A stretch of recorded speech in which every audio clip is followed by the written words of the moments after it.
Welcome to What the Paper Said, in which I, Patrick Crozier, skim through the Times from 100 years ago, read some of the articles and comment on the ones I find interesting.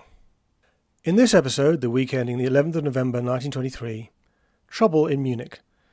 But first, some of the items that have caught my attention this week. Former Prime Minister Bonar Law, who died last week, has been buried in Westminster Abbey. His death creates a vacancy for his Glasgow Central seat. Some are suggesting that Winston Churchill would be a good candidate. There has been an anti-Semitic riot in Berlin, not apparently anything to do with the Nazis, who at this point appear to be an exclusively Bavarian movement. There has been a riot in Melbourne, Australia, where the police have gone on strike. The hunger strike of the anti-treaty prisoners in Ireland is on the verge of collapse, and in the ongoing struggle for control of the Ku Klux Klan, one of its attorneys has been shot dead. Two birds with one stone, so to speak. I saw this in Wednesday's edition. One of the old snuff mills at Juniper Green, Midlothian, which has been working for over 2 centuries, has ceased operations owing to the decline of the snuff habit. I can't help thinking that the decline of snuff is related to the rise of another tobacco product, the cigarette. And people say it's a bad thing. In November 1918, Germany lost the First World War. The monarchy was abolished and a republic was proclaimed. In the Treaty of Versailles, Germany lost territory, was forced to accept the occupation of the left bank of the Rhine by Allied troops, and was presented with the bill for the war. Its army, the Reichswehr, was reduced to 100,000, which may sound a lot by today's standards, but in those days was tiny. Almost immediately, communists tried to overthrow the new government, followed by nationalists, and then the communists again in Bavaria. Assassinations were commonplace. As the government faced a financial crisis, it chose to print money, which led to hyperinflation. As food is becoming scarce and riots and other insurrections common, the central government has introduced martial law. See the 30th of September episode. The riots have continued. In a unique arrangement, Bavaria has its own dictator, Gustav von Kahr, who is a monarchist and a nationalist. He was something of a surprise choice, there being little love lost between him and the Berlin authorities. Romance has not bloomed since his appointment. This is from Wednesday the 7th of November. Under penalties of a fine and imprisonment, the following newspapers in future are not permitted to circulate in Bavaria: the Berliner Tageblatt, the Vorwärts, that's the socialist newspaper, the Vossische Zeitung, the Börsen Kurier, the Frankfurter Zeitung, and Berliner Zeitung am Mittag.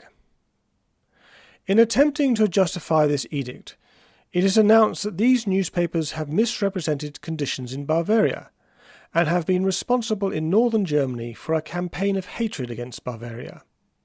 What is probably the real reason is admitted when it is also stated that these journals have criticized adversely the actions of Herr von Kahr and his advisers.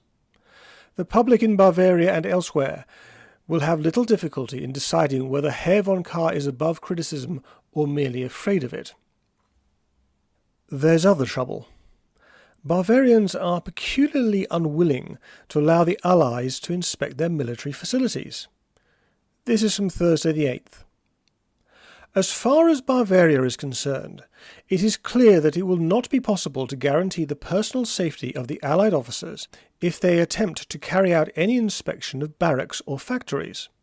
It is difficult to see the reason for so much indignation if the daily official denials of military activities in Bavaria are to be believed. On the other hand, it is common knowledge that between 10 and 15 factories are equipped for, and in several cases engaged, in manufacturing machine guns. There are besides at least 3 factories equipped for turning out moderately heavy artillery. Under the guise of harmless social gatherings, almost every evening of the week in obscure skittle alleys and beer halls, arms and ammunition are being served out to the Hitler stormtroops. Frequently an NCO of the Reichswehr or Green Police, I'm not quite sure what the Green Police is present in the capacity of instructor. Maybe the Green Police are gendarmes of some description. In the various barracks, recruits of the patriotic organisations are receiving training, although officially they are not shown on the strength of the Reichswehr. Maybe Hitler's remark last week about a march on Berlin wasn't so much bluster. Friday demonstrates that it really wasn't. Ludendorff coup. Not the Hitler coup? Ludendorff being the man who was effectively in charge of Germany in the last year of the war, and Hitler were allies. Ludendorff just had the greater name recognition. Yesterday was the 5th anniversary of the establishment of the German Republic, and the nationalist threat, not one that I've seen in the Times, to celebrate the day with a putsch was carried out in Munich. Reports received early this morning state that a directory of 5, headed by Herr Hitler and General Ludendorff, has assumed power and claims to rule not only Bavaria but the whole of Germany. I wonder if they'll succeed. This is from Saturday the 10th. Ludendorff captured. Oh. Munich revolt checked. Ah. Von Kahr changes sides.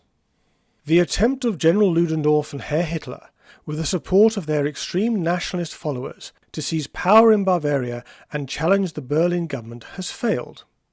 The 2 leaders have been arrested, though it is reported that Hitler has since escaped. He hasn't. Details of the events in Munich on Thursday night and yesterday morning are lacking, but it is understood that Herr von Kahr and General von Lossow, the Reichswehr commander, were surprised into giving their assent at first to the drastic programme of the Ludendorff-Hitler party. But as soon as they had had time to make the necessary arrangements, they set about suppressing the movement. Hitler let them go. The comment of the Berlin press in general is one of satisfaction that Ludendorff has thrown off his mask and has been so easily dealt with. Some surprise is expressed at the sudden change in attitude of Herr von Kahr and General von Lossow. Their conversion to the support of the constitution that they had only recently violated is considered very sudden. Everything is quiet in Berlin. I think the Times is referring to a scare a couple of weeks ago in which an army unit was reported to have pledged loyalty to Bavaria rather than Berlin. The secret had been well kept, the speech of Herr von Kahr to the professional classes having been arranged some time previously. The meeting at which it was delivered was held in the hall of a Munich brewery and was well attended.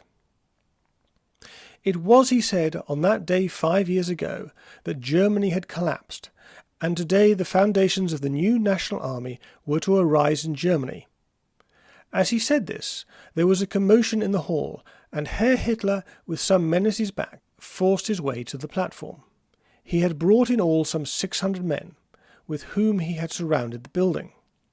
At a very early stage, General von Lossow gave orders for the arrest of General Ludendorff and Herr Hitler.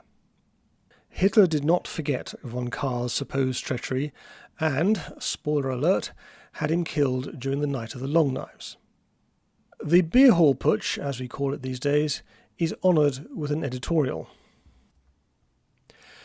It is fortunate for Germany and for the whole of Europe that the insurrection engineered by General Ludendorff and Herr Hitler in Munich has been so quickly suppressed.